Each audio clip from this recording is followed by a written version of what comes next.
of Zorro, released in 1940 and is directed by Ruben Mamalian, who is also behind such films like We Live Again, Becky Sharp, The Song of Songs, and Rings on His Finger. And this film is starring Tyrone Power, Linda Darnell, and Basil Rathbone. Basically everyone that starred in the Errol Flynn The Adventures of Robin Hood. And the reason why we're talking about the Mark of Zorro today is because it was a PayPal recommendation and donation from one of my subscribers and contributors on this channel, Zachariah Kennison. Thank you very, very much for your recommendations. This was a part of your big bundle with all of these sword and sandal films that were coming in, and I've checked out a lot of them. I think this is on the tail end of your list.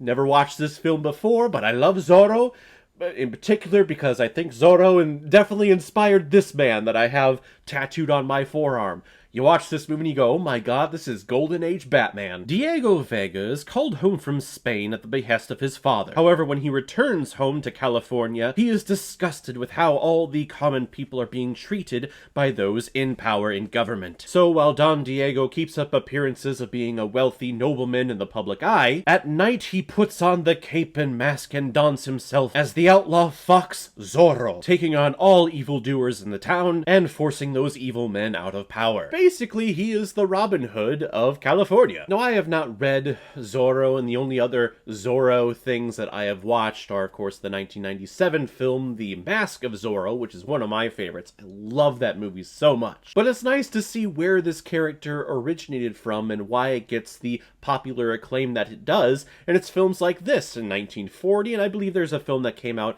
before this one, a couple of decades earlier. But watching this movie, being a huge Batman fan that I am, I'm watching it going, this is Batman. This is where Bruce Wayne gets his inspiration after his parents are killed, and he wants that inspiration of, okay, how am I going to take down all the crime and all of the evildoers in my city? I need to go the Mark of Zorro route. I have money, I am a nobleman, I am a lord, I have someone of fame and acclaim, so I need to present myself in the public eye as kind of non-confrontational, passive, elusive billionaire that just spends his money how he wants to and hangs out with women all he can and is not really interested in fighting, when in reality, that's all he thinks about and that's what he does at night when he puts on the mask. However, it is nice that Zorro doesn't feel like he needs to disguise his voice at all when he goes out and takes on the Dons and all of the other leaders. He just kind of speaks a little gravelly, but nothing like, swear to Zorro! And this is a classic Robin Hood tale just in California, like I said. He goes around and takes from the rich and gives to the poor. He even has his own Friar Tuck that he finds counsel in and comfort in. And Tyrone Power, he is a very charming man. I could see why he landed this role of Zorro. He does a great job of changing his personality and his posture when he presents himself as that billionaire Don Diego, and then also as himself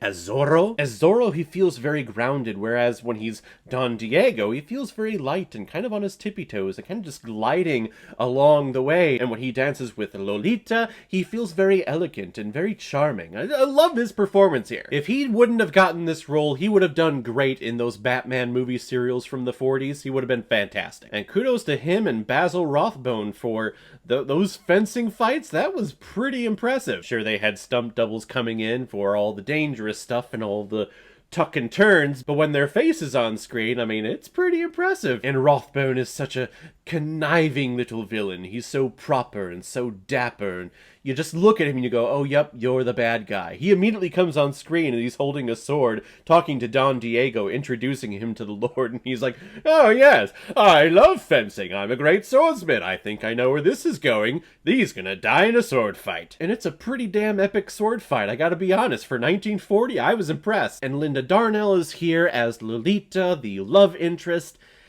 Unfortunately, that's really all that she's here to be. She's scared because she's being married off to Don Diego that she doesn't know is Zorro, and he's acting like a total jackass. But she's also saved by Zorro, so she loves Zorro, but doesn't love Don Diego. It's a very Superman, Clark Kent, Lois Lane kind of love triangle. But then when she finds out that Don Diego is Zorro, she immediately falls into his arms like, oh, I love you, Don Diego. And really, there's no pause of like, wait, he was kind of being a jackass to you at dinner earlier? You're just gonna let that go because you know that he is the man in black? Okay, this is the 40s. It's a great epic adventure that I'd never watched before. I don't know why I've never seen this before. I feel like this is something my dad would have sat me down to watch, because this feels right up my dad's alley. This is his type of thing. The whole ending where everyone is sword fighting, though, I really wish there would be behind the scenes footage that we could watch of the director and the choreographers trying to choreograph all of the stunts so that no one got hurt. I guarantee you people did, though, because those people were waving that sword like this. It was crazy. I think this film, though, is a lot of fun, and it's a great little precursor for who this guy turns out to be, and this guy is very important to my life, so this is kind of a makeshift Batman film, and I enjoy it. I'm going to give the Mark of Zorro 4 out of 5 Blu-rays. I like it a lot. Alright everyone, now comes my favorite part of my videos where I pick which movie I'm going to be watching next. And the next movie comes as a recommendation from one of my subscribers and contributors on this channel. She's been around forever. Name the stars. You recommended the film Lesson of the Evil. Looks to be a foreign film and a horror film at that, which really means this is probably going to be way scarier than anything here that is produced in America. Never seen it before, and we'll check it out next time. So guys, if you've seen the Mark of Zorro, what did you think about it? Or if you've never seen it before and you stumbled across it because of this video, then comment below, let me know what you thought about it. And as always, if you like what you see here, if you like my take on movies, then hit the subscribe button and make sure you hit that bell.